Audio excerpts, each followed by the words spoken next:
And we're back with our IVF journey. I'm Ebony and Denise. And where Olivia has two moms, and we're continuing going through our TTC journey with you guys. So as Denise left off, we sat down with our doctors and the next step was IVF. So the whole journey of IVF as it pertains to medication is a little bit different. It's a lot more medications, but we honestly did not record through the journey of Denise on the meds because at this point, this is try number 6. Totally new ball game, and pretty much it's a lot of poking medications into your stomach. Almost the same deal as IUI. It's just a lot more often in the day itself and a lot more different meds you have to give shots on. So sorry we could not record the medication part. So we're at transfer, and what that means is that they're gonna put embryos back inside and hope that they take and that they create a baby. And at this point, you guys are gonna see the doctor asks us whether we want to put 1 or 2 embryos back in. Hey y'all, so I'm getting ready for transfer. They're gonna put the eggs back in, and You get to find out how they're doing. get to find out how they're doing. We're gonna put 2 in, so We are going inside for transfer. So we're going to try to be as thorough as we can and take you through this process. I feel like you guys have just been on this journey with us since the very beginning and is learning so much as we are learning it ourselves. So Denise just got her temperature taken, her blood pressure, you know, the normal things that you have to get done. And now we're gonna soon go to the transfer room. Thumbs up.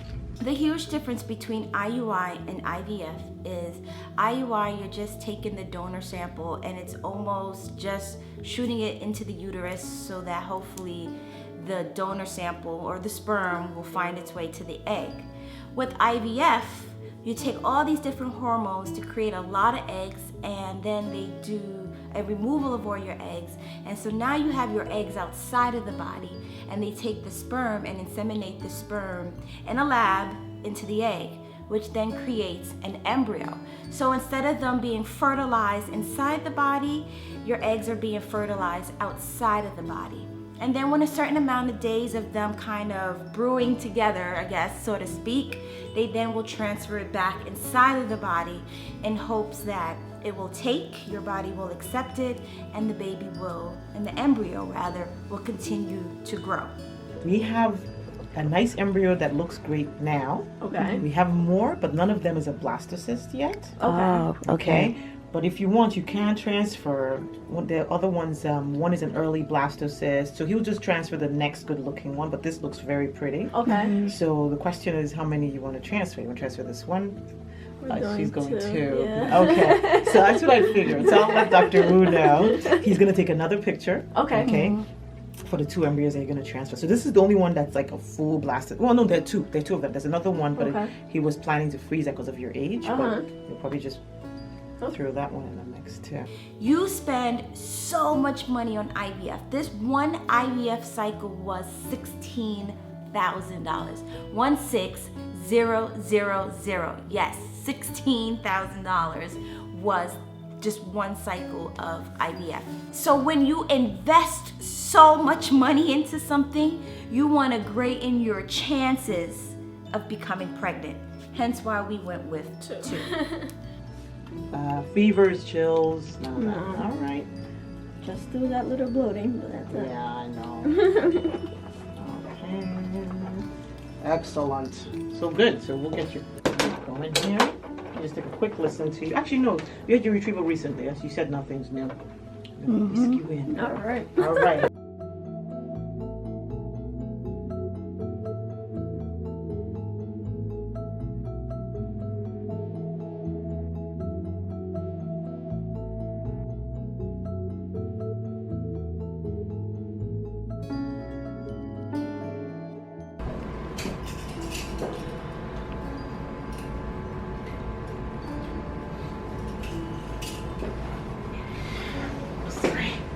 Okay, so you're gonna feel my hand, all right? Okay. Pressure here.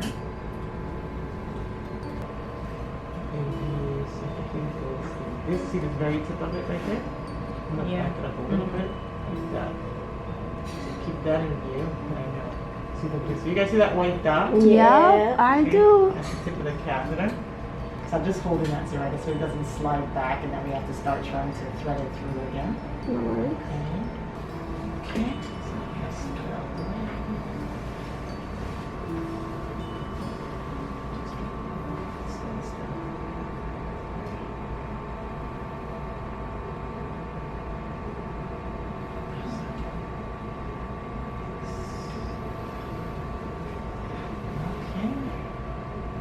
At some point you'll see it come through right now.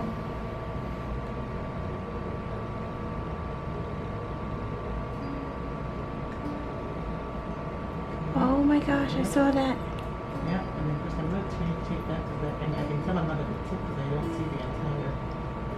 So then if you put it on actually, so if you change it this way, and then you can see the entire catheter coming from the vagina, right? And you see it.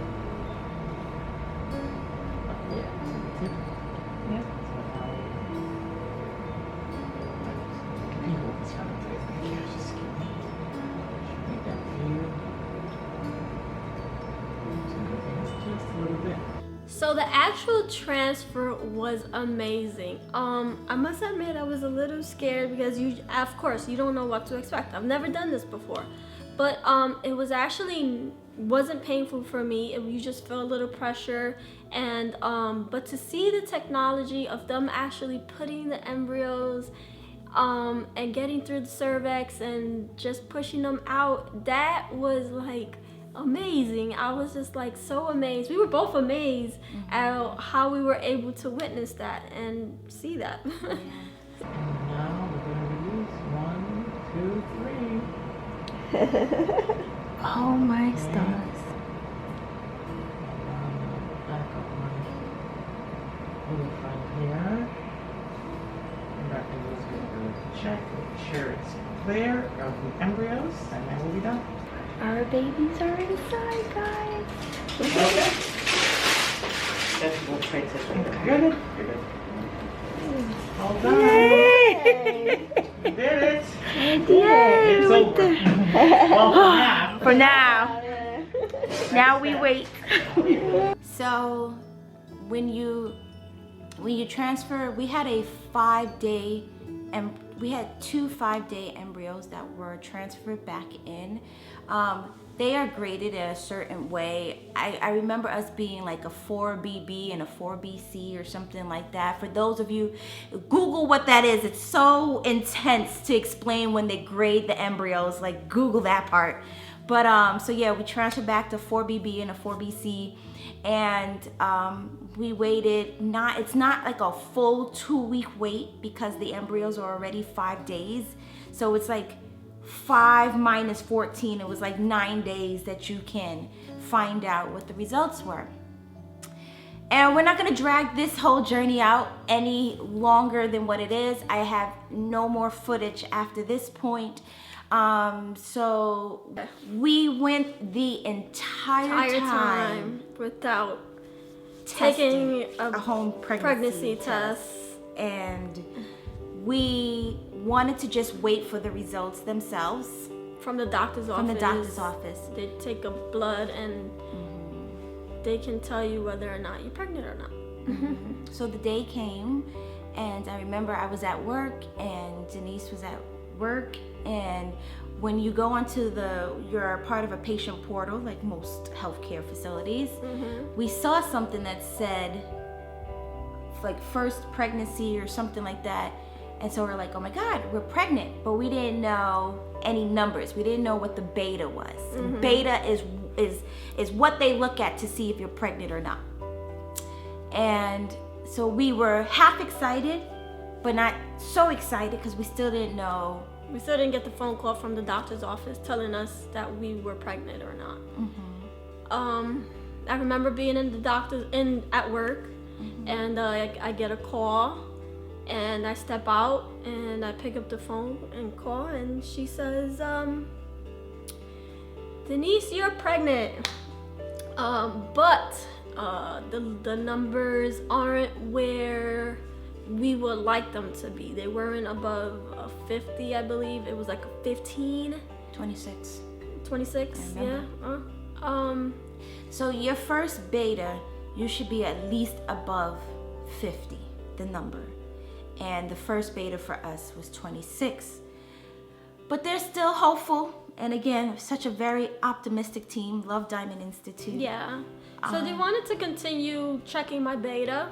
At this point, we was going on vacation to New Orleans. Yeah, this is during the New Orleans vlog time. Yeah. If you need a point of reference of where we're at, what time period. Meanwhile, I'm still on hormone medications, shots, and they just told me to continue. That they hope that this ends up in a actual the baby sticking, the numbers or whatever, double. the numbers doubling or whatever. We, like Denise said, we went on a trip. When we got the first beta, a couple of days later, we were heading off to New Orleans. And when we landed in New Orleans, no sooner did Denise started to bleed. I was bleeding. She was bleeding.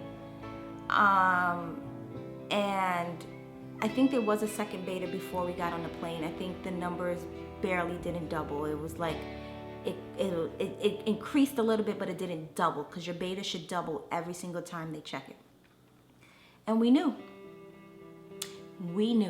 Yeah, you just feel it in your heart that it was not wasn't a feasible pregnancy. And that was really difficult. I think I cried so much. I cried so much, and we was on vacation, and I tried so much to enjoy the vacation, and